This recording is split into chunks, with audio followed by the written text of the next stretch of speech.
दोस्तों, आज सुबह से ही पूरा इंटरनेट दाऊद इब्राहिम की मौत की खबर से भरा हुआ है। हालांकि इस बात की अभी तक कोई ऑफिशियल पुष्टि नहीं हो पाई है कि आखिर यह सच है या झूठ, लेकिन भारत में मीडिया रिपोर्ट्स और पाकिस्तान में सूत्रों की माने तो दाऊद अब शायद कुछ पलों का मेहमान बनकर ही रह गया है। ऐसा कहा जा रहा है कि उसे वेंटिलेटर पर रखा गया है और उसका इलाज अभी भी जारी है।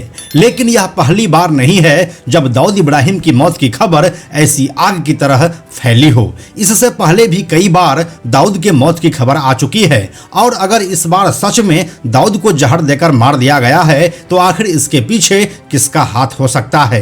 कुछ रिपोर्ट्स इसे भारतीय इंटेलिजेंस एजेंसी रॉ का कमाल बता रहे हैं तो कुछ रिपोर्ट्स का ऐसा दावा है कि इसमें पाकिस्तानी एजेंसी ISI का ही हाथ है।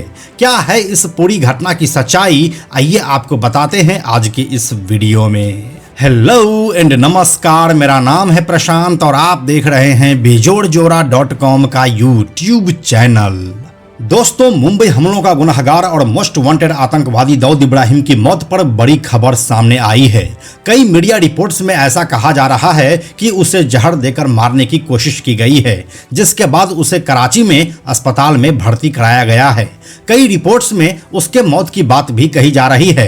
हालांकि इस खबर की अभी तक किसी ने पुष्टि नहीं की है। साथ ही इस बात के बारे में भी कोई जानकारी नहीं हो पाई है कि उसे किसने जहर दिया है। इससे पहले भी कई बार अंडरवर्ल्ड डॉन दाऊद की मौत की खबरें आ चुकी है, पर किसी बार इसकी पुष्टि नहीं हो सकी। आइए सबसे पहले हम आपको यह बताते हैं कि कब कब भारत के मोस्ट वांटेड दाऊद इब्राहिम की मौत की खबरें मार्केट में आई है।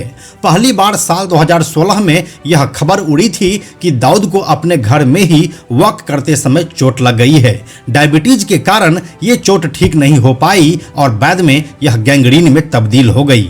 ऐसा दावा किया गया कि गैंग्रीन की वजह से दाऊद का पैर काटने की नौबत आ गई। बाद में खबर आई कि गैंग्रीन के कारण उसकी मौत हो गई है, लेकिन ये सारी बातें अफवाह बनकर ही रह गई।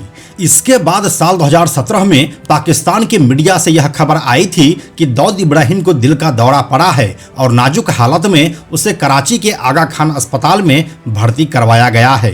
जिसके बाद दाऊद के ब्रेन ट्यूमर का इलाज चला और बाद में उसे वेंटिलेटर पर रख दिया गया, जिसके बाद उसकी मौत हो गई। उस समय दाऊद के मौत की खबर को दाऊद के साथी और उसका सबसे बड़ा वफादार छोटा शकील ने गलत और अफवाह बताया था। पाकिस्तान के कराची से छोटा शकील ने एक अंग्रेजी अखबार को फोन पर बताया कि क्या आपको मेरी आवाज से ऐसा लगता है कि ऐसा कुछ हुआ है? यह सब अफवाह है और भाई एकदम ठीक है। फिर इसके बाद साल 2020 में दाऊद इब्राहिम के पाकिस्तान में कोरोना वायरस के संक्रमण से मरने की खबर आई थी। हालांकि उस समय भी कोई आधिकारिक पुष्टि नहीं हो पाई थी। हम आपको बताते चलें कि जून 2020 में एजेंसियों के हवाले से यह रिपोर्ट आई थी कि दाऊद इब्राहिम और उसकी पत्नी दोनों कोरोना पॉजिटिव है और दोनों को कराची के आर्मी हॉस्पिटल में इलाज के लिए भर्ती करवाया गया है। खबरें यह भी आई थी कि दाऊद के पर्सनल स्टाफ और सुरक्षा कर्मियों को भी क्वारंटीन किया गया है। हालांकि दाऊद इब्राहिम के कोरोना संक्रमित होने की रिपोर्ट्स को उसके भाई अनीस इब्राहिम ने खारिज कर दिया था। अनीस इब्राहिम ने दावा किया था कि भाई समेत परिवार के सभी सदस्य स्वस्थ हैं और कोई भी अस्पताल में भर्ती नहीं है। अब एक बार फिर से यह खबर आ रही है कि दाऊद को किसी अनजान व्यक्ति ने जहर दे दिया है।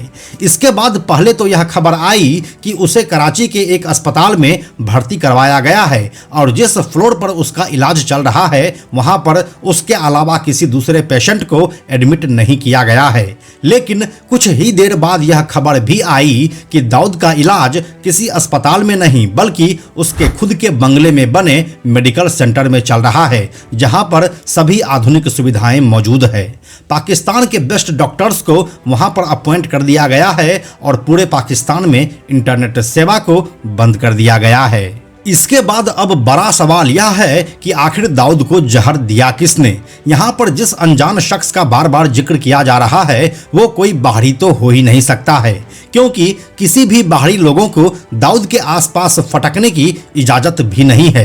अगर कोई बाहरी शख्स ऐसा करता है तो उसे कम से कम 500 हेवीली आर्म्ड फोर्सेस से सामना करना पड़ेगा, जो कि नामुमकिन है। अगर कोई शख्स दाऊद के किचन तक पहुंच चुका है तो निश्चित रूप से ही यह आईएसआई का कोई एजेंट हो सकता है।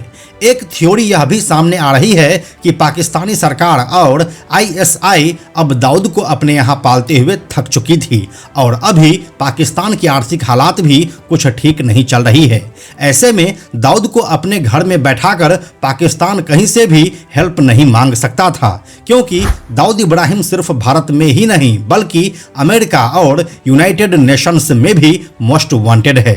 ऐसे में पाकिस्तान अपनी पिछली गलतियों को शायद सुधारना चाहता है और इसके लिए जरूरी था कि पहले दाऊद को अपने यहां से साफ किया जाए। लेकिन फिलहाल तक दाऊद के वर्तमान स्थिति के बारे में कुछ भी साफ नहीं हो सका है और जब तक पाकिस्तान से किसी भी तरह का आधिकारिक घोषणा नहीं होता है तब तक कुछ भी साफ नहीं हो पाएगा।